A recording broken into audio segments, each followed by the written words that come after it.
Our conversation with Nancy Evans Bush continues. She wrote this book, Dancing Past the Dark, Distressing Near-Death Experiences. And if, as some listeners have indicated, if they're tuning out for some reason or drifting away, I think you're really doing yourself a disservice. This is some pretty profound stuff we're about to get into, going to the central questions of human existence. Why we're here. Is there a soul? And most importantly, what might come next? We continue the conversation in a moment with experiences of others who've had the NDE and who've had similar messages, distressing messages delivered to them. Stay with us. Much more to come on Coast to Coast. Nancy, you shared with us the messages that you received while you were in your near-death experience, and it was kind of a cruel message, the idea that, I don't know what this intelligence is out there, some sort of a cosmic prankster or snotty teenagers or whatever, but they are telling you it's all a joke. Your life has been nothing but a dream. It's not real. That message seems unnecessarily cruel, although maybe it was meant to goad you into some sort of action. What interested me, though, is that you are not the only person to get that message. Tell me about some of the other cases that you've investigated. Well, with the experience of the void particularly, I think it's important to really to look at this as,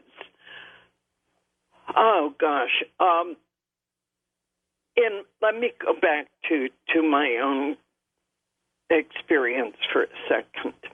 I had said that the figures I encountered were circles. It was not until 6 years after my experience that I discovered that what I had been thinking of as circles were actually the Chinese yin-yang symbol. And that both presents new questions and also some clues. The questions, of course, are how does a yin-yang symbol get into the experience of a New England Congregationalist who doesn't know what the yin-yang symbol is or anything about what it indicates? And, of course, what it indicates is balance and the constant interplay of opposites in our lives, light, dark, good, bad, male, female, up, down, all the dualities, and the importance of balance. But I didn't know that at the time. However, that did give a clue later, many years later, as to how to try to approach reinterpreting my experience. Other people who have similar experiences without encountering the circles, it goes through very much the same kind of process. I think of one woman's experience who found herself very much, as with my experience, she found herself floating naked in space. And she hadn't received any particular message except that, here you are, this is it. And she found herself thinking, oh, if only I had some clothing, I could unravel it and make something new out of the threads. Or, oh gosh, I wish I had a chair, because then I could break the chair apart and build something new. Now, that strikes me as a really fascinating kind of takeaway from this experience that in the midst of her sense of annihilation, the midst of her sense of being in the void, what she really wanted to do was to be creating something new. Now, someplace in that, there is, it seems to me, a fascinating archetypal message about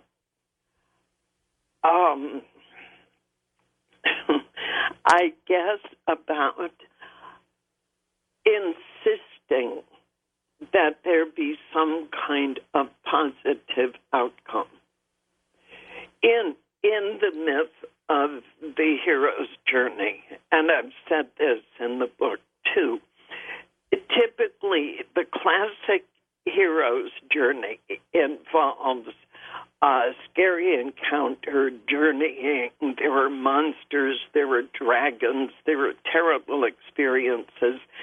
And when the hero gets to the depths of his experience, he finds a gift, which he brings back.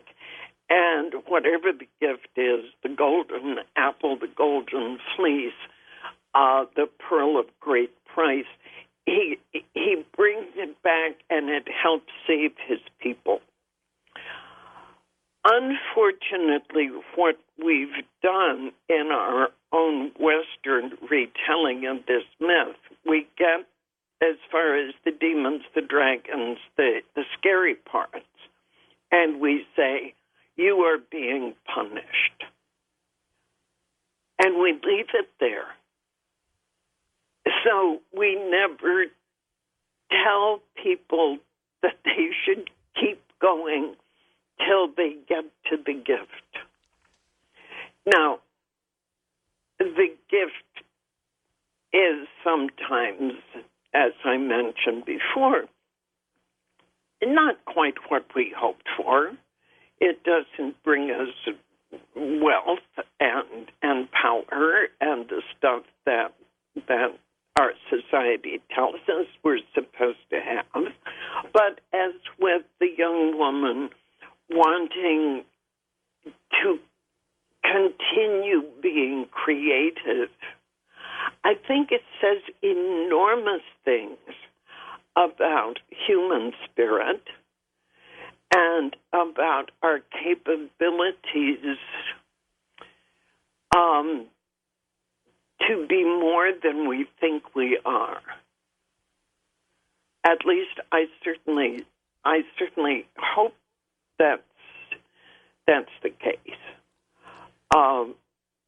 I think of some other experience, probably the best known of the really frightening experiences is that of Howard Storm, who was an art history teacher at the university level, described himself as being a very sour atheist, had a terrifically detailed, difficult experience, which actually followed the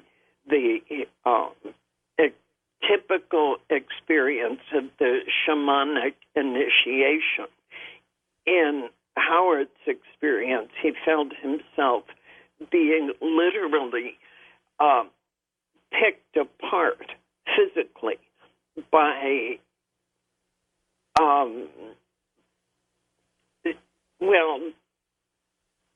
entities, beings, they weren't monsters, they were just people, but they were clawing at his flesh and taking him apart.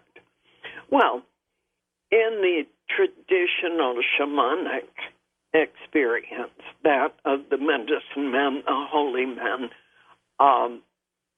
the classic pattern in their deepest experiences is annihilation, annihilation, suffering, and restoration, which is the suffering, death, and restoration, as in resurrection, of the Christian pattern. So in Howard's case, he was physically destroyed in his experience. Then he moved on into a really brilliant, blissful, radiant, affirming part of his experience. And in conclusion, got a whole raft of messages about love, service, it sounds kind of funny to talk about them as, just the typical indie Easton. That's okay. Your life has just been completely taken apart, rebuilt, but it's just ho-hum, another near-death experience.